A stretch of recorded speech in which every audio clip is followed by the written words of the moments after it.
Hello সবাইকে, আমার এই নতুন ভিডিওতে সবাইকে স্বাগত জানাই। চলে এসেছি কুম্ভ মেলার পার্ট 2 নিয়ে। এখন আমরা বেনারস পেরিয়ে একটা হোটেলে দাঁড়িয়ে আছি। হোটেলে পৌঁছেই প্রথমেই খাবার অর্ডার দেওয়া হলো। তারপর বসে বসে অনেকক্ষণ অপেক্ষা করলাম কতক্ষণে খাবার আসে। প্রথমেই বলে রাখি, আমার গলাটা কিন্তু একটু খারাপ, তাই যদি কিছু প্রবলেম হয় তার জন্য আগে থেকেই ক্ষমা চেয়ে নিলাম। অনেকক্ষণ বসে থাকার পর তারপর খাবার এলো। খাবারে অর্ডার দিয়েছিলাম রুটি, চানা মশলা আর মটর পনির। খাবারগুলো যে খুব টেস্টি ছিল তা বলবো না, কিন্তু পেটের জ্বালায় ওগুলোকেই খেতে হয়েছে। সবারই খাওয়া দাওয়া কমপ্লিট করে গাড়ি আবার রওনা দিল। প্রায় 2-3 ঘন্টা আরও গাড়ি চলার পর আমরা পৌঁছালাম প্রয়াগরাজে। এই দেখুন, গাড়ি থেকে নেমে পড়েছি এখন সবাই। এবার কিন্তু আমাদের অনেকটা পথ হাঁটতে হবে, কারণ মেলাক্ষেত্র থেকে আমাদের গাড়িটা 12 থেকে 15 কিলোমিটার দূরে দাঁড় করানো হয়েছে। এটা কিন্তু ইচ্ছাকৃতভাবে দাঁড় করানো হয়নি, কারণ ওই রাস্তায় কোনো বড় গাড়ি অ্যালাউ নেই। সবাইকে পায়ে হেঁটেই সেখানে পৌঁছাতে হবে। ওখানে পৌঁছেছিলাম আমরা রাত 12টা নাগাদ। তারপর এই যে সবাই বেরিয়ে পড়েছে বাস থেকে। এবার হাঁটা দেবো।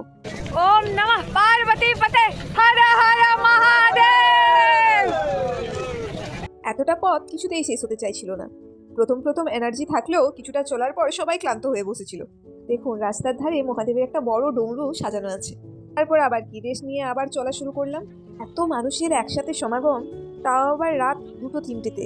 প্রথমে তো ভেবেছিলাম যে এত রাতে নিশ্চয়ই আমরাই হাঁটছি, তারপর দেখলাম না, অনেক মানুষ আমাদের সাথে হাঁটছে। ছোট বাচ্চা থেকে শুরু করে মধ্যবয়সী, অল্প বয়সী এবং বৃদ্ধ মানুষ পর্যন্ত হেঁটে হেঁটে যাচ্ছিল। আর আমরা মাঝে মধ্যে ক্লান্ত হয়ে পথের ধারে বসে পড়ছিলাম ঠিক এইভাবে।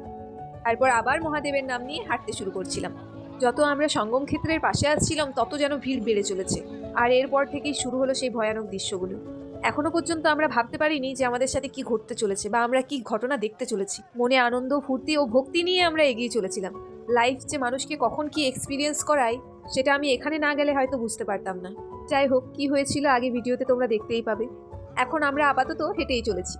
আর ইন্টারেস্টিং ব্যাপার হলো, আমরা একটা দড়ি ধরে হাঁটছিলাম। এই দেখুন, ঠিক এইভাবে একটা দড়ি ধরে আমরা হেঁটে চলছিলাম। আমরা এখন অলমোস্ট মেলাক্ষেত্রের পাশে চলে এসেছি, কিন্তু ভিড় যেন একটু একটু করে বেড়েই চলেছে। এখান থেকেই শুরু হলো আমাদের আসল যুদ্ধ। এত মানুষের ভিড় সামলাতে না পেরে অনেক মানুষ পদপিষ্ট হয়ে মারা গেল। আমরা নিজেরাই বাঁচবো কিনা সেটাই সন্দেহ ছিল। আমাদেরকে যদি বাবা টেনের বের না করতো তাহলে হয়তো এখন আমি এইভাবে আপনাদের সামনে এই ভিডিওটা শেয়ার করতে পারতাম না। চোখের সামনে অনেক ঘটনা দেখার পর আমরা প্রাণ বাঁচাতে একটা জায়গায় আশ্রয় নিই। এখানে আমার ফেসটা দেখে বুঝতেই পারছেন যে আমরা কতটা আতঙ্কে ছিলাম। চোখের সামনে এত কিছু দেখে নিলাম যেটা আমরা লাইফেও ভাবিনি যে দেখতে হবে। প্রাণ বাঁচাতে একটা ছোট্ট কুটিরে আশ্রয় নিয়েছিলাম। সেই কুটিরে 2-3 ঘন্টা বসে থাকার পর অনেক কষ্ট করে রাস্তা খোঁজা হলো বেরোনোর। আমরা নিজের চোখের সামনে অনেক মানুষকে মরতে দেখলাম, আহত হতে দেখলাম। খুব ভাগ্যের জোরে হয়তো সেখান থেকে আমরা বেঁচে ফিরেছি। সবাই মিলে তো বলছিল যে আর স্নান করতে হবে না, চল ফিরে যাই। কিন্তু এত দূর যখন এসেছি, এত কষ্ট যখন আমরা সহ্য করছি, তারপর যদি স্নান না করে ফিরে যাই তাহলে আর মতন আফসোস আমার পুরো লাইফে আর কিছু থাকবে না। তাই আমার কথাই সবার স্নানটাও কমপ্লিট হলো। আর ওখানে সিচুয়েশন এমন যে ওখানে ফোনের নেটওয়ার্কও পাওয়া যায় না। ঘটনাটা ঘটার সাথে সাথেই তো নিউজেও দিয়ে দিয়েছিল, তাই বাড়ির লোক ফোন করাতেও আমাদের ফোনে পাইনি। তারাও অনেক টেনশনে ছিল। মহাকুম্ভের আমরা স্নান কমপ্লিট করে বেরিয়ে পড়লাম গাড়ির উদ্দেশ্যে। বেরিয়ে পড়ে আবার সেই ভয়ানক সিচুয়েশনের শিকার হলাম। সকালের ভিড়টা তো ভিডিও করতে পারিনি, কারণ সেখানে পরিস্থিতি তেমন ছিল না, কিন্তু এখন যেহেতু পরিস্থিতি একটু হলেও ভালো ছিল তাই এই ভিডিওটা করতে পেরেছিলাম। এই ভিড়টা দেখে আমার সকালে সেই ভয়ানক পরিস্থিতির কথা মনে পড়ে গেল। মোটামুটি 5 ঘন্টা সেই ভিড়ে আটকে তারপর বেরিয়ে এলাম। চোখ মুখের অবস্থাও তেমন হয়ে আছে, সকাল থেকে পেটে একটা দানাও পড়েনি। তারপর আবার সেই 15 কিলোমিটার পথ হেঁটে এলাম বাসে। ঠাকুরের কাছে প্রার্থনা করলাম যে ভাগ্যিস কারোর কিছু হয়নি। আমাদের বাসে প্রায় সবাই সুস্থভাবে বাসে ফিরতে পেরেছে। রাতেই সেখান থেকে বাস রওনা দিল। রাত 10টা থেকে সকাল 12টা পর্যন্ত বাসটা মাত্র 5 কিলোমিটার চলেছে। এত জ্যাম! তাও আবার 10-12 ঘন্টা আমরা একই জায়গায় দাঁড়িয়েছিলাম। দেখুন জ্যামের অবস্থা, চারিদিকে শুধু গাড়ি আর গাড়ি। আর এমন জায়গায় জ্যামটা লেগেছিল যেখানে চারিদিকে জঙ্গল ছাড়া আর কিছু ছিল না। তাই এখানে যদি কেউ হঠাৎ অসুস্থ হয়ে পড়ে তাও কিছু করার ছিল না। আমরা তো বাসে বসে বসে অধৈর্য হয়ে যাচ্ছিলাম, চাইছিলাম যত তাড়াতাড়ি সম্ভব যাতে বাড়ি ফিরি। এত কিছুর মাঝেও বাসের সবাই মিলে একটু হাসি ঠাট্টা গল্প সবই করছিলাম। আমার ফেসটা দেখুন কি বাজে অবস্থা। যাওয়ার দিনে ফেসটা কেমন ছিল আর আসার দিনে ফেসটা কেমন হয়ে আছে। 5 দিন খাওয়া নেই, ঘুম নেই, কিছু নেই। ফেসের অবস্থা আর কেমন থাকবে। তারপর নিজেই নিজের হুলিয়াটাকে একটু শুধরে নিলাম। চলো এবার জেনে নেওয়া যাক বাসে বাকি সবার কেমন এক্সপিরিয়েন্স হলো এখানে। আর কিছু বলার নেই। এই যে সরকারকে আমার অশেষ ধন্যবাদ যে এত ব্যবস্থাপনা করে দিয়েছে। ঠিক আছে, আর ব্যবস্থা নেবো না। আপনি কি বলতে চান? আমি কিছু বলতে চাই না, বাড়ি যাবার আছে। আপনার কিছু বক্তব্য?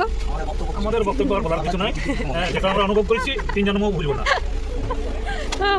কুম্ভ মেলা না এবারেই শেষ।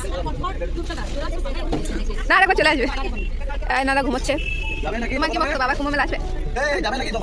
এই আরেকজন সম্পূর্ণভাবে রেস্ট নিচ্ছে, গাড়ি দাঁড়িয়ে থাকার ফুল এনজয় করছে। বলো, হ্যাঁ ভালো করে করছি, বলো যে কি বক্তব্য, কেমন লাগলো? ভালো লাগলো? হ্যাঁ সেই এই কি বক্তব্য? Very good. চলো আগে বলো। ভালো লাগলো, গানটা ভালো লাগলো, রিয়েল এক্সপিরিয়েন্স বলো, ঘর যেতে চাই। বলো তোমার কিছু বক্তব্য? ফোন নিতে ব্যস্ত, আর কিছু বলার নেই। বলো আবার আসবে? আবার আসবে? খুব আনন্দ পেয়েছি 2025 সালে মহাকুম্ভ স্নান, 60 স্নান, 10 কোটি নয় শুনেছিলাম খবরের কাগজে 10 কোটি, কিন্তু আমরা চোখে দেখে গেলাম 15-16 কোটি মানুষের মাঝখানে আমরা 60 স্নান করলাম, ওর মধ্যে আনন্দ পেলাম। ঠিক আছে, ভালো জিনিস। গুতাগুতি বলো, ওটা বলো। কিছু মার খেলাম, কিছু গুতগুতি খেয়েছি। এগুলো কিন্তু ইউটিউবে যাবে। বক্তব্য? আমি খুব ভালো ঘুরলাম, কিন্তু খুব ট্রাফিক জ্যাম, এই জন্যই দুঃখে আছি। আচ্ছা ঠিক আছে, আচ্ছা ঠিক আছে, তোমার কিছু বক্তব্য? খুব আনন্দ পেলাম, কিন্তু ও মিথ্যা কথা না, সত্যি কথা। খুব আনন্দ পেলাম তাতে আমি এত ভিড় এত খেয়ে আমি ঠিক আছে, এটা যে পুলিশ প্রশাসনকে ট্যাগ করে দেবো। এরা কেউ কথা বলার মতন অবস্থাতে নাই। কিছু বক্তব্য দেবে?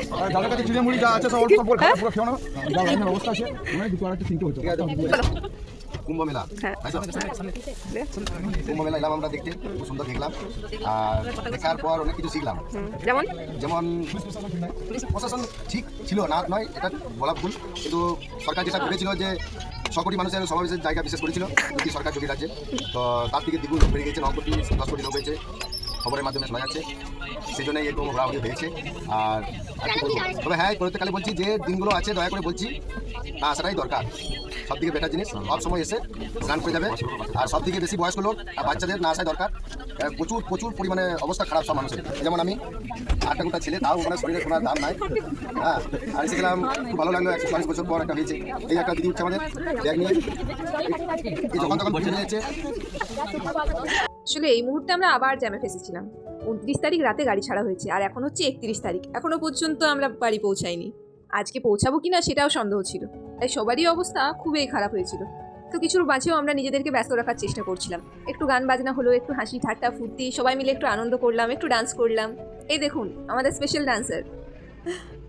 তাই যেতে যেতে একটা খুব সুন্দর ড্যাম দেখলাম, জলটা দেখে ইচ্ছে করছিল যেন ঝাঁপ দিই, বাট কিছু করার নেই, এখন বাড়ি যেতে হবে। তাই সন্ধে নেমে এলো, এখনো বাস চলছেই। তারপর একটা রেস্টুরেন্টে দাঁড়ানো হলো, এখানে আর বসে খাইনি, খাবারটা আমরা পার্সেল করে নিলাম। আসলে আগের একটা হোটেলে সবাই খেয়ে নিয়েছিল, বাট আমরা সেখানে খাবার পাইনি, আমরা খাবারটা প্যাকিং করে নিলাম।